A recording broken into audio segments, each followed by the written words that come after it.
বলেন যারা দলকে ভালোবাসে দিদিকে ভালোবাসে তাদের যদি কোটি কোটি টাকা হয়ে যায়, আমাদের একটাই নেত্রী মমতা ব্যানার্জি। আমি একটা কথা বলছি, এই যে মদন মিত্র কিছুদিন আগে যে কথাটা বললো যে আমি যদি মৃত্যুবরণ করি তাহলে ওই যে অভিষেকের যে ফ্ল্যাগটা তার বুকে দিয়ে আমি চিতেই যাব, সেই মদন মিত্র দেখো কিভাবে গাদ্দারি করলো। তার মানেটা কি?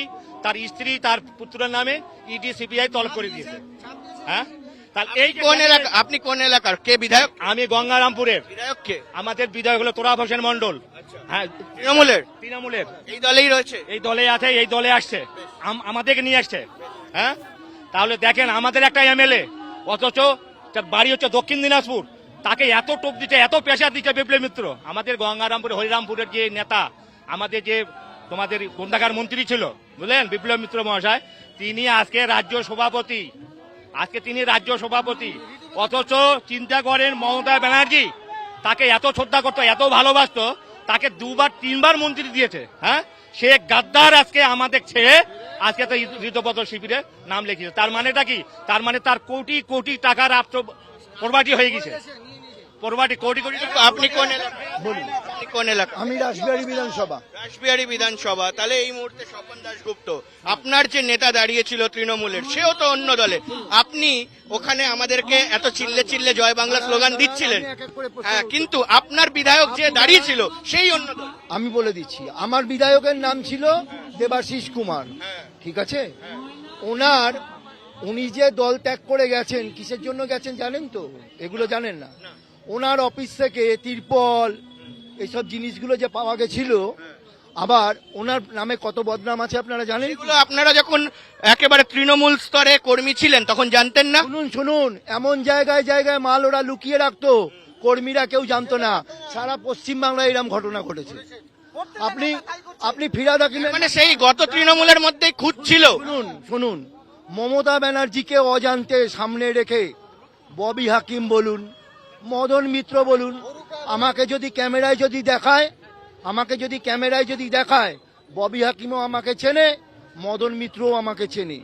মদন মিত্র যে ভাষা ইউজ করেছে, শুনে রাখুন, কোনো ভদ্র সমাজের মানুষ, কোনো নেতা এরকম ভাষা বলে না। উনি দেখেছে অভিষেক ব্যানার্জি নোট দিয়ে খুন করাচ্ছে? উনি দেখেছে কি? টাকা ওনার অভিযোগ, আমরাও দেখিনি। দাঁড়ান, আপনারা দেখেননি তো? অভিষেক ব্যানার্জি এরকম ঘটনা করেছে আপনারা কোনোদিন জেনেছেন? একমাত্র কে বলেছে? ওই মাতাল মদন মিত্র। সারাদিন ধরে মদ খায়। মদন বাবু, আমাকে দেখুন, আমি কালীঘাটের মিঠু বলছি। আপনি যে বদনাম করেছেন, আপনাকে জবাব আমরা আগামী দিনে দিয়ে দেব। আর একটা কথা শুনে রাখুন, 82 নম্বর ওয়ার্ডের এখন তো উনি 82 নম্বর ওয়ার্ডেরও কাউন্সিলর। ববিদার কথা বলছি। ববিদা, আমি মিঠু বলছি, কার ভাই খুব ভালো করে জানেন। আপনাকে বলে রাখলাম, সারা চেতলায় ববি হাকিম যেভাবে তুলেছে, আপনারা বললে বিশ্বাস করবেন না। 114, 113 বলে একটা। তখন কর্মীরা কেন রুখে দাঁড়ায়নি? আমরা বলছি, আপনারা তো সাধারণ মানুষ, গরিব মানুষ। শুনুন, তখন ক্ষমতা কি? মমতা ব্যানার্জির পাশে থাকি। দাঁড়ান, আমাকে বলতে দিন। মমতা ব্যানার্জির পাশে থাকি। আমরা কিছু বলতে যাব, ডাইরেক্ট বলে দেবে দল করতে হবে না, চলে যা। আজকে এই যে ভরাডুবির জন্য, নিজেকে বাঁচাবার জন্য, জেলের মধ্যে না থাকার জন্য ওই ঋতব্রতদের সঙ্গে হাত মিলিয়েছে। আর আপনাকে বলে রাখি, শুনে রাখুন, এই ঋতব্রতদের যে টিমটা, এই টিমটা তৃণমূল থেকে ভেঙেছে। তৃণমূলের বি টিম না, এটা শুভেন্দু অধিকারীর একটা টিম। আমি আপনাকে বলে রাখছি, শুনে রাখুন, আগামী দিন দেখতে পারবেন। দেখছেন না শ্রমিক মোর্চা কি বলছে? ডাইরেক্ট বিজেপিতে নেওয়া যাবে না। সত্যি বলছি তো, আপনাদের প্রেসেই কিন্তু আছে। কি বলেছে? ডাইরেক্ট বিজেপিতে নেওয়া যাবে না, তোমরা একটা দল করো। আর একজন ওই কাকুলি কি করছে, আজকে চলে গেছে যন্তর মন্তর দিল্লিতে, ওইখানে উনি 21শে জুলাই করবে। কোনোদিন হয়েছে? কোনোদিন এই ঘটনা ঘটেছে?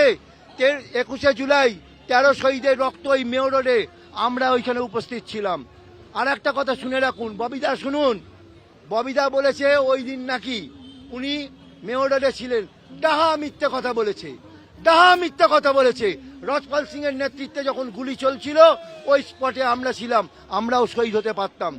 ববিদা যে কথা বলেছে পুরো মিথ্যা কথা, ববিদা সেদিনকে ছিল না, ছিল না, ছিল না। বেশ দাদা, আপনি তখন ওখানে বেশ রেগে গেছিলেন, উত্তেজিত না, হয়ে রেগে যাওয়ার গেছিলেন। জন্য না, শুনুন। একটি কথা জিজ্ঞাসা করবো। আমি আপনাকে- না না, আমি একটা ছোট্ট কথা আপনাকে বলি। আপনারা তো প্রেস, আপনাদের আমরাও মানি। আপনারা ওইখানটা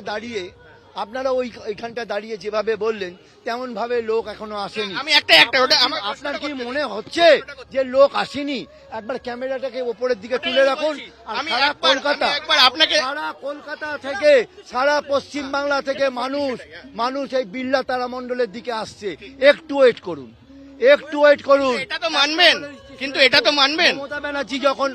মমতা ব্যানার্জি যখন রাজপথে, তৃণমূল কংগ্রেস ঘরের মধ্যে বসে থাকবে না। মমতা ব্যানার্জির সঙ্গে পায়ে পা। বোঝা গেছে মমতা বন্দ্যোপাধ্যায় লড়াকু নেত্রী, তাই জন্য এই জায়গায় তিনি পৌঁছেছেন। কি বলে না, সারা ভারতের তিনি এই জন্য এই জায়গায় পৌঁছেছেন, সেটা নিয়ে কোনো সন্দেহ নেই। কিন্তু এবার তো এটা মানতে হবে যে এক পাশে কংগ্রেস, অন্য পাশে এনসিপিআই দিল্লিতে, এক পাশে ঋতব্রত বন্দ্যোপাধ্যায়। সকাল থেকে যে শহর কলকাতায় ভিড় থাকে, গাড়ি আসে, সেটা তো হয়নি এবারে। আমি আপনাকে বলি দলটা ভেঙেছে তো।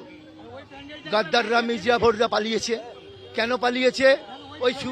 ওই শুভেন্দু অধিকারী দিল্লি যাওয়ার আগে এয়ারপোর্টে একটা হোটেলের সামনে মিটিং করেছিল এদেরকে নিয়ে।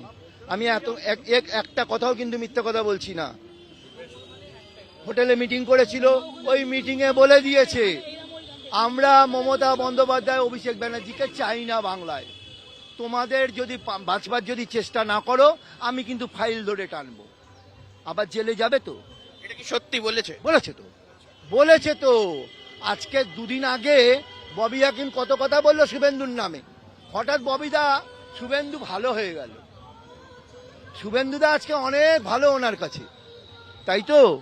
মদন মিত্র দুদিন আগে কি বলেছিল? মমতা দি যেখানে আমি সেখানে, আমার নাম মদন মিত্র। সেই মদন মিত্র আজকে কি কথা বলেছে? গতকালের ঘটনা, গত পরশুদিনের রাত্রিবেলার ঘটনা। উনি না যে ভাষা বলেছে সেই ভাষা কিন্তু তৃণমূলের কর্মীরা কখনো ক্ষমা করবে না, কখনো ক্ষমা করবো না এই কথা। যে মদন মিত্রকে আমরা জানতাম যে দিদিকে ছেড়ে যাবে না, সেই মদন মিত্র সব থেকে বড় গাদ্দারি করে গেছে। তাই আমরা বলি, সময় খুব কম আছে। আমরা একটাই কথা বলি, আমাদের দিদি শিখিয়েছেন বাঁচতে গেলে লড়তে হবে, লড়াই করে বাঁচতে হবে। বেশ, এই লড়াই এই মুহূর্তে তৃণমূল কংগ্রেস কর্মী সমর্থকরা তারা করছে। আমার সঙ্গে সুচেতা রয়েছে এই মুহূর্তে। সুচেতা, আমরা একটু অন্যদিকেও যাই।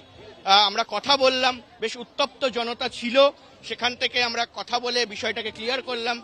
এবং তার পাশাপাশি কিন্তু এই মুহূর্তে তৃণমূল কংগ্রেসের কর্মী সমর্থক তারা ভিড় জমিয়েছে এবং একেবারে বলা যায় যে অন্যবারের মতো না হলেও আস্তে আস্তে শহর কলকাতায় ভিড় জমতে শুরু করেছে।